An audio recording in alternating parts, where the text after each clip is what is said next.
സന്നിധാനത്ത് രസീതില്ലാതെ നടത്തിയ ഇടപാടുകളാണ് ഉണ്ണികൃഷ്ണൻ പോറ്റിയെ നിയമപാലകരുടെ ശ്രദ്ധയിലേക്ക് എത്തിച്ചത്.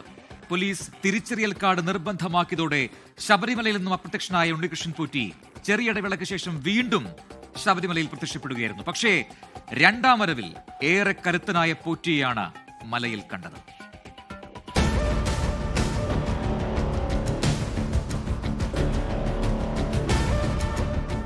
സ്വർണം പൂശാൻ കൊണ്ടുപോയ സ്വർണപ്പാളികൾ സന്നിധാനം വിട്ട് പുറത്തു പോകുന്നത് തന്നെ നിയമവിരുദ്ധമാണ്. അതറിഞ്ഞിട്ടും ദേവസ്വം ബോർഡിനെ കബളിപ്പിച്ച് സ്വർണവുമായി ഉണ്ണികൃഷ്ണൻ പോറ്റി സംസ്ഥാനം തന്നെ വിട്ടു. അത് മറ്റൊരു നിയമലംഘനം. സ്വർണം പുറത്തേക്ക് കൊണ്ടുപോയി എന്ന് ഉണ്ണികൃഷ്ണൻ പോറ്റി ഉൾപ്പെടെ അംഗീകരിച്ച കാര്യമാണ്. നിയമത്തിന്റെ ഇഴകീറിയുള്ള വ്യാഖ്യാനങ്ങളിൽ അതിന് എന്താകും ശിക്ഷ കരുതി വെച്ചിട്ടുള്ളത്?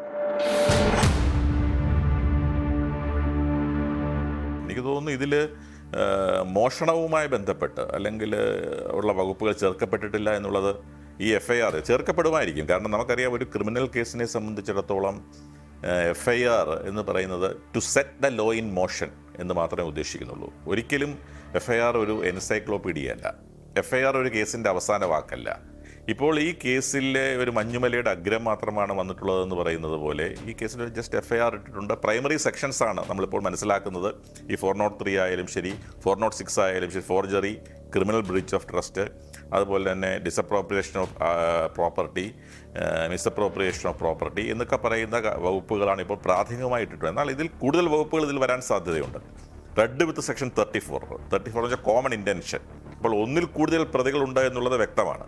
അതുകൊണ്ടാണ് കോമൺ ഇൻറ്റൻഷൻ എന്ന സെക്ഷൻ ഇട്ടിരിക്കുന്നത്. പല പ്രതികൾ ഉൾപ്പെടുമ്പോൾ ഒന്നിൽ കൂടുതൽ പ്രതികൾ ഉൾപ്പെടുമ്പോഴാണ് കോമൺ ഇൻറ്റൻഷൻ സെക്ഷൻ 34 എന്ന വകുപ്പ്. 34 എന്ന വകുപ്പ് ഇതിലിട്ടിട്ടുണ്ട്. അതുകൊണ്ട് തന്നെ അന്വേഷണം അതിൻ്റെ ശൈശവദശയിലാണ്. തീർച്ചയായിട്ടും ഇനിയും വകുപ്പുകൾ ചേർക്കപ്പെടും. ഇപ്പോൾ എടുത്തിരിക്കുന്ന വകുപ്പുകൾ അനുസരിച്ച് പല ഒഫൻസിനും 2 yearsഉം 3 yearsഉം അല്ലെങ്കിൽ 7 yearsഉം മാത്രം പണിഷ്മെൻറ്റ് വരുന്ന സെക്ഷൻസാണ് ഇപ്പോൾ എടുത്തിട്ടുള്ളത്.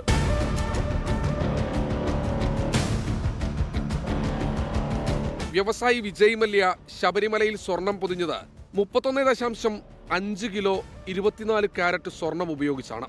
വർഷങ്ങൾക്കിപ്പുറം അറ്റകുറ്റപ്പണി നടത്തി സ്വർണം പൂശി സമർപ്പിക്കാമെന്ന് ദേവസ്വം ബോർഡിനെ അറിയിക്കാൻ ഉണ്ണികൃഷ്ണൻ പോറ്റി ഉപയോഗിച്ചത് ദേവസ്വം അഡ്മിനിസ്ട്രേറ്റീവ് ഓഫീസർ മുരാരി ബാബുവിനെയാണ്.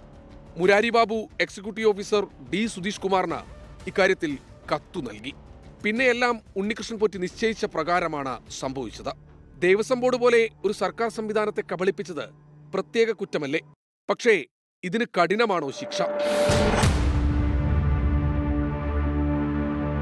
ഈ പ്രതിയെ ജുഡീഷ്യൽ കസ്റ്റഡിയിൽ നിന്നും റാന്നി മജിസ്ട്രേറ്റ് കോടതി 14 ദിവസം പോലീസ് കസ്റ്റഡിയിൽ കൊടുത്തു എന്നുള്ളത് തന്നെ ഇതിൻ്റെ ഈ ഒഫൻസിൻ്റെ ഡെപ്ത് അല്ലെങ്കിൽ ഇതിൻ്റെ ഗ്രാവിറ്റി, അതിൻ്റെ റാംബിഫിക്കേഷൻ എത്രത്തോളം വലുതാണ് എന്ന് കാണിക്കുന്നതാണ്. കാരണം ഇതിൽ വലിയ മീനുകൾ ഇനിയും പിടിക്കപ്പെടാനുണ്ട്, അല്ലെങ്കിൽ ഇതിൽ വലിയ കണ്ണികൾ ഇനിയും കൂട്ടിച്ചേർക്കപ്പെടാനുണ്ട്. എന്നാൽ മാത്രമേ ഇതിൻ്റെ ഒഫൻസ് കംപ്ലീറ്റ് ആകുകയുള്ളൂ. അതുകൊണ്ട് തന്നെ ഇനിയും വരുന്നുള്ളൂ. ഇയാളെ കസ്റ്റഡിയിൽ കൊണ്ടുപോയി തിരിച്ച് 14 ദിവസം കഴിഞ്ഞ് കസ്റ്റഡി ആപ്ലിക്കേഷൻ കഴിഞ്ഞ് കോടതിയിൽ തിരിച്ച് ഏൽപ്പിക്കുമ്പോൾ പോലീസ് ഒരു റിപ്പോർട്ട് ഫയൽ ചെയ്യും. അതുവരെയുള്ള അന്വേഷണത്തിൻ്റെ സംശുദ്ധ രൂപം. ആ റിപ്പോർട്ട് പുറത്തു വരുമ്പോൾ എനിക്ക് തോന്നുന്നു കുറേയേറെ പ്രതികൾ കൂടി അറസ്റ്റ് ചെയ്യപ്പെടാൻ സാധ്യതയുണ്ട്, കുറേയേറെ വകുപ്പുകൾ കൂടി ചേർക്കപ്പെടാൻ സാധ്യതയുണ്ട്, കുറേയേറെ അന്വേഷണത്തിൻ്റെ കാര്യങ്ങൾ കൂടി പുറത്തു വരാൻ സാധ്യതയുണ്ട് എന്നുള്ളതാണ് തോന്നുന്നത്. ലോകത്തെവിടെയായാലും ഏത് സമയത്തും 24 വാർത്തകളും ഓഗ്മെന്റഡ് റിയാലിറ്റി പാക്കേജുകളും എക്സ്പ്ലെയിനറുകളും വിശദമായി കാണാൻ ഞങ്ങളുടെ YouTube ചാനൽ നിങ്ങൾക്ക് സബ്സ്ക്രൈബ് ചെയ്യാം.